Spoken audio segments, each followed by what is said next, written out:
Here it is. This was one of the first earlier opportunities to pivot so that this conversation would not have descended into what it descended to. What kind of diplomacy, JD, you are speaking about? What do you mean? I'm talking about the kind of diplomacy that's going to end the destruction of your country. Yes, but if you Mr. President, with respect, I think it's disrespectful for you to come into the Oval Office and try to litigate this in front of the American media. Right now, you guys are going around and forcing conscripts to the front lines because you have manpower problems. You should be thanking the president for trying to bring an end to this conflict. Sure. First of all, during the war, everybody has problems. Even you, but you have nice ocean. And don't feel now, but you will feel it in the future.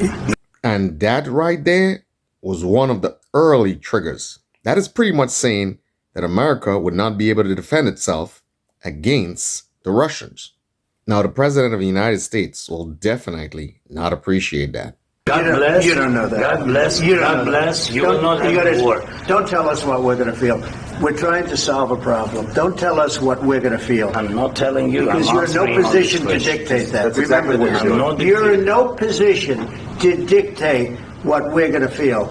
We're going to feel very good. Feel influence. We're going to feel very good and very strong. You will feel influence. You're right now not in a very good position. You've allowed yourself to be in a very bad position, and he happens to be right about it. From the very beginning of the war. You're not in a good position. You don't have the cards right now. With us, you start having cards. Right now, you don't have. You're playing cards. You're playing cards. You're gambling with the lives of millions of people. You're gambling with World War III. You're gambling with World War III. That is a very serious point and very serious possibility. And no one seems to be thinking that it is. But it really is. And what you're doing is very disrespectful to the country, this country, that's backed you far more than a lot of people said they should have. Have you said thank you once this entire meeting? No, in this entire meeting, have you said thank you? You went to Pennsylvania and campaigned for the opposition in October. Offer some words of appreciation for the United States of America and the president who's trying to save your country. Please, you think that if you will speak very loudly about the war, He's not speaking loudly. He's not speaking loudly. Your country is in big trouble. Can I answer? Wait a minute. No. You've done a lot of talking. Your country is in big trouble. I know. You're not winning. You're not winning this. You have a damn good chance of coming out okay because of us. Mr. President, we are staying in our country, staying strong from the very beginning of the war. We've been alone. And here it is again. That would have been another trigger. Trump might have interpreted this as some sort of ungratefulness. Thankful. I said thanks. You haven't been allowed. Cabinet. You haven't been allowed. We gave you, through this stupid president, $350 billion. We gave you military equipment. And there it is again, another trigger. Because knowing how Trump feels about the elections where Biden was elected, saying that would have only triggered him more. And you men are brave, but they had to use our military equipment. If you didn't have our military equipment, this war would have been over in 2 weeks. In 3 days. I heard it from Putin. In 3 days. This is something maybe less. In 2 weeks. Of course, yes. It's going to be a very hard thing to do business like this, I tell you. Here it is. It's at the limit now. It's actually about to go south. Very south. Vice President J.D. Vance, realizing what is happening, he tries to salvage the meeting. Say thank you. I said a lot of times to American people. Except that there are disagreements, and let's go litigate those disagreements rather than trying to fight it out in the American media when you're wrong. He tries to signal to Zelensky to, hey, take it down a little notch, show a little appreciation. Probably that might be more productive. President Zelensky now feels, oh, maybe I don't have to be as gracious or as thankful as you guys are saying. Here is it again. J.D. Vance says, look, let's not talk about this in front of television. Let's take it to the back room and discuss it. We know that you're wrong. But you see, I think it's good for the American people to see what's going on. I understand, sir. I think it's very important. That's why I kept this going so long. You have to be thankful. You don't have the cards. You're buried there. People are dying. You're again, running low on soldiers. Listen, please, you're running Mr. low President. on soldiers. It would be a damn good thing. Mr. And then you tell us, I don't want a ceasefire. I don't want a ceasefire. I want to go and I want this. Look, if you could get a ceasefire right now, I tell you, you'd take it so the bullets stop flying and your men stop getting killed. Of course, we want to stop the war. But you're saying you don't want a ceasefire. But I said to you, I want a ceasefire. with guarantees. Because you'll get a ceasefire faster than an agreement. Ask our people about ceasefire, what they think. That wasn't with me. For you that wasn't with me. That was with a guy named Biden, who was not a smart person. That was with Obama. It was your president. Excuse me. That was with Obama, who gave you sheets, and I gave you javelins. Yes. I gave you the javelins to take out all those tanks. Obama gave you sheets. In fact, the statement is Obama gave sheets and Trump gave javelins. You got to be more thankful. That was another opportunity to pivot, to leave it right there. Because let me tell you, you don't have the cards. With us, you have the cards.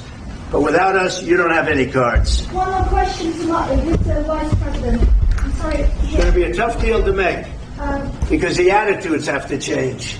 What if Russia breaks ceasefire? What if Russia breaks peace talks? What do you do then? I understand that it's a heated conversation right now. What are you saying? She's asking, what if Russia breaks the ceasefire? Well, what if anything? What if a bomb drops on your head right now? Okay? What if they broke it? I don't know. They broke it with Biden because Biden, they didn't respect him. They didn't respect Obama. They respect me. Let me tell you, Putin went through a hell of a lot with me. He went through a phony witch hunt where they used him and Russia. Russia. You ever hear of that deal? That was a phony Hunter Biden, Joe Biden scam. Hillary Clinton, Shifty Adam Schiff. It was a Democrat scam. And he had to go through that. And he did go through it. We didn't end up in a war. And he went through it. He was accused of all that stuff. He had nothing to do with it. It came out of Hunter Biden's bathroom. It came out of Hunter Biden's bedroom. It was disgusting. And then they said, oh, the laptop from hell was made by Russia. The 51 agents. The whole thing was a scam. And he had to put up with that. He was being accused of all that stuff. All I can say is this. He might have broken deals with Obama and Bush, and he might have broken them with Biden. He did, maybe. Maybe he didn't. I don't know what happened. But he didn't break them with me. He wants to make a deal. I don't know if you can make a deal. The problem is I've empowered you to be a tough guy. And I don't think you'd be a tough guy without the United States. And your people are very brave. But you're either going to make a deal or we're out. And if we're out, you'll fight it out. I don't think it's going to be pretty, but you'll fight it out.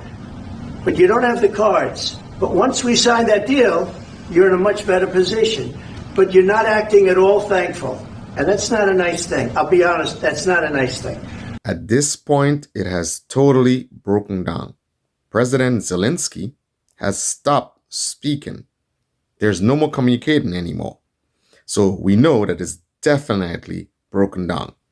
The thing about it, though, I have said in the past that President Zelensky is a shrewd politician.